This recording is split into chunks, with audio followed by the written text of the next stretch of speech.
ઇફકોના chairman Dilip સંઘાણીની પત્રકાર પરિષદ ચૂંટણીના પરિણામ બાદ સંઘાણી રાજકોટ પરત ફર્યા।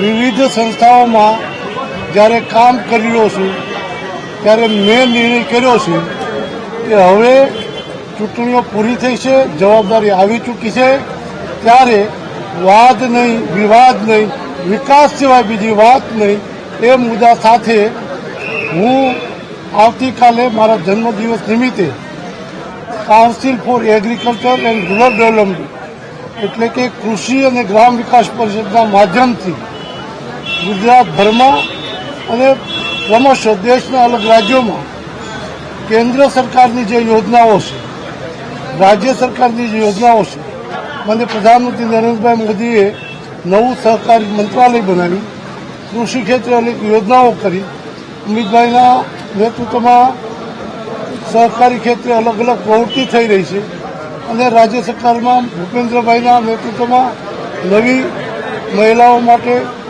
મજૂરો માટે, ખેડૂતો માટે જે યોજનાઓ બની છે, આ યોજનાઓનું અમલીકરણ ગ્રામ્ય કક્ષા સુધી જરૂરિયાતમંદ જેના માટે યોજના બની છે ત્યાં સુધી પહોંચાડવામાં હું council four agriculture and rural development દ્વારા પ્રવૃત્તિ હાથ ધરવાનો છું અને રચનાત્મક કામ સિવાય બીજી કોઈ કામગીરી કરવી નથી।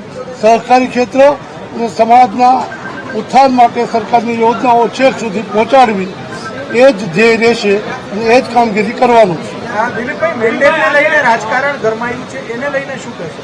જે રીતે જયેશભાઈના મેન્ડેટને લઈને જે આખા ગુજરાતમાં જે રીતે રાજકારણ ગરમાયું છે, આને લઈને શું કહેશો? દિલીપભાઈ, મેં શરૂઆતમાં જ કીધું કે હું આવ્યા પછી ચૂંટણીઓ પૂરી થઈ છે તો વાદ નહીં, વિવાદ નહીં, વિકાસ સિવાય બીજી વાત નહીં। હવે જે ગરમાણું હોય ત્યાં ગરમી લાગે, હું ક્યાંય કામમાં એમાં લેવાનું, હું માત્ર રચનાત્મક કામ કરવાનું। રાજકોટના અગ્રણીઓ એમને જ પ્રેસ કરી આજે રાજકોટમાં અને ભાજપના અગ્રણીઓ છે। અને તમને ક્યાં કેમ લાગે છે કે દક્ષિણ ભારતની લોબી છે, આવી દક્ષિણ ગુજરાતની લોબી થી સૌરાષ્ટ્રની લોબી મેં શરૂઆતમાં જ કીધું કોઈ વિવાદ વિના સરકારની માન્ય મોદી સાહેબ જે મહેનત કર્યા છે, જે અમિતભાઈ મહેનત કર્યા છે, જે ભૂપેન્દ્રભાઈ મહેનત કર્યા છે, આ સરકારની યોજનાઓ જે લોકો માટે છે ત્યાં સુધી પહોંચાડવા માટે જેનો સહયોગ લેવો પડશે। આ યોજનાઓ એવી છે જ્ઞાતિ, જાતિ, પક્ષ કે પ્રાંત, વિજાત એનાથી પર ઉઠીને સર્વ માટે યોજનાઓ છે, તો સર્વ માટે કામ કરવા માટે મારી છે। એનું બધું કહેવાય ગયું છે એટલે અત્યારે કહેવાનું છે, હવે વિવાદનો સવાલ નથી, જે કરવાનું। 2 દિવસ પહેલા આગેવાનો છે તેઓ પણ ક્યાંક ને ક્યાંક એવું કહી રહ્યા છે કે જયેશભાઈની વિરુદ્ધમાં આપણે મતદાન કરવાનું છે, આને લઈને શું કહેશો? સામાજિક સંસ્થા આમાં જોડાવવું જોઈએ કે ન જોડાવવું? એ એમનો વિષય છે, વ્યક્તિગત હોય છે। હું સામાજિક સંસ્થા લઈને નીકળવાનો છું, પક્ષાપક્ષી, જ્ઞાતિ, જાતિ, કોમ, પ્રાંત, ભાષાથી પર ઉઠીને સૌના કલ્યાણ માટે કામગીરી હાથ ધરવાનો છું અને એમાં સૌનો સાથ લેવાનો છું। એ મોદી સાહેબનું સૂત્ર છે, સૌનો સાથ, સૌનો વિકાસ, એ જ દ્રષ્ટિથી કામ કરવાનું છે। અમરેલી જઈ રહ્યા છો, અમરેલીમાં છેલ્લા 2 દિવસથી રાજકારણ ગરમાયું છે। નારણભાઈ કાછડિયા જે રીતે ખુલ્લા મંચથી બોલ્યા છે ભાજપના આંતરિક જૂથવાદી છે, શું કહેશો આને લઈને? કારણ કે અહીંથી અમરેલી સીધા જવાના છે। હું કોઈ જૂથવાદમાં પડવાનો નથી, માત્ર સહકારી ક્ષેત્રના માધ્યમથી સરકારની યોજનાઓ દ્વારા લોકોના કલ્યાણ માટેની યોજનાઓ લોકો સુધી પહોંચાડવાની કામગીરી હાથ ધરવાનું।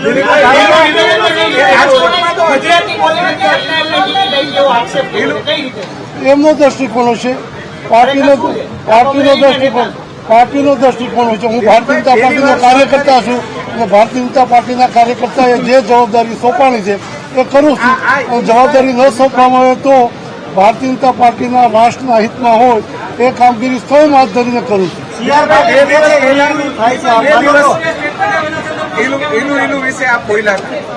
જે બોલ્યો છું તમે સાંભળ્યું છે, તમે બતાવ્યું છે, તમારો બધાનો આભાર।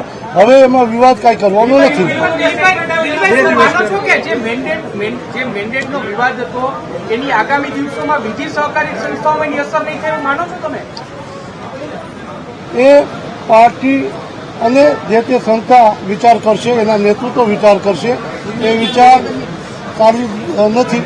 આમ છતાં પણ હું કહીશ કે જ્યારે સહકારી ક્ષેત્ર ગુજરાતમાં જે રીતે આ તમે જે ચર્ચાઓ કરો છે ચાલે છે, તો હું સરકાર સાથે, મુખ્યમંત્રી સાથે બેસીને કેન્દ્ર સરકારે નવો કાયદો સુધાર્યો, મલ્ટી સ્ટેટ કોઓપરેટિવ એક્ટ, અને આખા દેશમાં આદર્શ બાયલોજન જે લાગુ પડ્યા એના આધારે આખો દેશ ચલાવવા માટે જે માનનીય મોદી સાહેબના માર્ગદર્શનમાં અમિતભાઈ કામ કરી રહ્યા છે, એ દિશામાં ગુજરાતમાં પણ કામ ચાલે.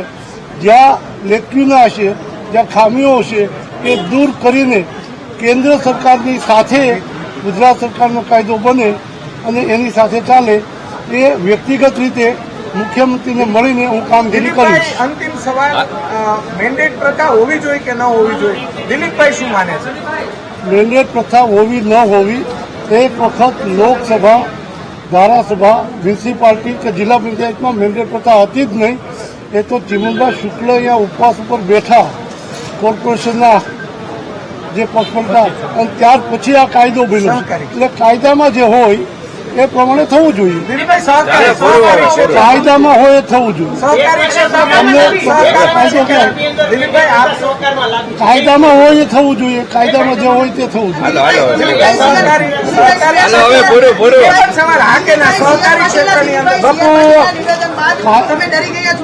હું કોઈથી ડરું એ મારી જન્મજાત નથી.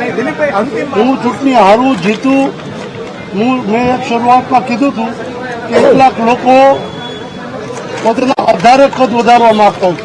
ઈશ્વર કૃપાથી મને જન્મથી કદ આપ્યું છે. પદ હોય કે ન હોય, હું લોકોની સેવા જે રીતે કરું છું, કરવાનો છું, કરતો રહેવાનો છું. દિલીપભાઈ, આપ સહકારીને સારી રીતે જાણો છો. સહકારી ક્ષેત્રનો અમારો સવાલ છે, મેન્ડેટ હોવું જોઈએ કે ન હોવું જોઈએ? એ દરેક કોઓપરેટિવ એક્ટ દરેક રાજ્યનો અલગ છે, અને એટલા માટે મલ્ટી સ્ટેટ કોઓપરેટિવ એક્ટના આધારે આખા દેશમાં એક સમાન ચાલે. એટલા માટે મને અમિતભાઈએ મોડેલ બાયલોજ આપ્યા છે, અને મોડેલ બાયલોજ આપ્યા હોય એમાં જે જોગવાઈ હોય એ પ્રમાણે ચાલવું જોઈએ. અને મેં શરૂઆતમાં કીધું એને અનુરૂપ રાજ્યમાં નહીં હોય તો આ બાબતની ચર્ચા મુખ્યમંત્રી આ રીતે કરીને એ સમાનતાથી ચાલે એ પ્રમાણે હું કહીશ. એક સામાજિક સંસ્થા છે લેવા પંચાયત, એનું નામ આમાં સામે આવ્યું છે કે સહકારની અંદર ચૂંટણીની અંદર તેનું ઇન્વોલ્વમેન્ટ સામે આવ્યું. ઓડિયોક્લિપની વાત છે, કઈ રીતના જોવો છો? બાળપણથી જ્ઞાતિ, જાતિ, કોમ, પક્ષાપક્ષીથી પરથી સામાજિક સેવામાં હું કામ કરતો હોઉં છું. રાજકારણમાં એટલી ચૂંટણીઓ લડ્યો, મેં ક્યારેક જ્ઞાતિવાદના આધારે મત માગ્યા નથી. એમાં હું વિશ્વાસ કરતો નથી. એ જે તે સંસ્થાના વડાની ઉપર હોય છે કે પોતાની મર્યાદા રાખવી કે મર્યાદા તોડવી. જયેશભાઈ રાદડિયાએ અમને એક બહુ મોટું નિવેદન આપ્યું છે. રાજકારણની જગ્યાએ છે અને સામાજિક સંસ્થાની જગ્યાએ છે. સામાજિક સંસ્થાઓએ જો રાજકારણમાં આવવું હોય તો લડી લેવી જોઈએ. એ જયેશભાઈની વાતને હું સમર્થન કરીશ.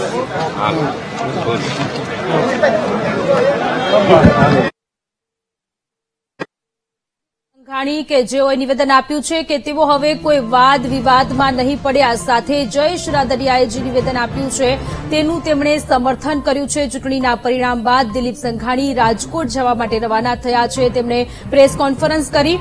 નારાયણ કાછડિયાએ જે નિવેદન આપ્યું તેમને લઈને પણ તેમણે કહ્યું કે તેઓ કોઈ વાદ વિવાદમાં વચ્ચે પડવા નથી માંગતા.